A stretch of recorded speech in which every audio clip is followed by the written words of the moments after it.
তোমাদের বলাকে আমরা পরোয়া করি না, আমরা একজনের আযাবকেই পরোয়া করি, একজনের রাগকেই পরোয়া করি। তায়েফের ময়দানে আমার নবীকে মারতে মারতে রক্তাক্ত করে ফেলা হলো। আরে যেই নবীর রক্তের দাম গোটা জমিনের চাইতে বেশি, গোটা আসমানের চাইতে বেশি, সব কিছুর চাইতে বেশি, সেই নবীকে মারতে মারতে রক্তাক্ত করে ফেলা হলো।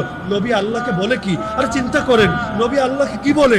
আল্লাহুম্মা ইনলাম ইয়াকুন বিকা গাদাবুন আলাইয়া ফালা উবালি। হে আল্লাহ, আমার উপর যদি আপনার রাগ না থাকে, আমার উপর যদি আপনার সন্তুষ্টি না থাকে, আমার কোনো পরোয়া নেই। কে মারলো, কে রক্তাক্ত করলো, কে হত্যা করলো, কে আমাকে তেড়ে আসলো, কে কবুল না করে জুলুম করলো, আল্লাহ কোনো কিছুরে আমি ভয় পাই না, কোনো কিছুরে আমি পরোয়া করি না। আমি শুধু ভয় পাই না জানি তুমি রাগ করে বসো, আমি শুধু ভয় পাই না জানি তুমি অসন্তুষ্ট হয়ে যাও। হে আল্লাহ, তোমার সন্তুষ্টির জন্যই তো সব করি। তুমি বলেছো বাল্লিগ মা উনজিলা ইলাইকা মির রাব্বিক, নবী তোমার উপর রবের পক্ষ থেকে যা কিছু নাজিল করা হয়েছে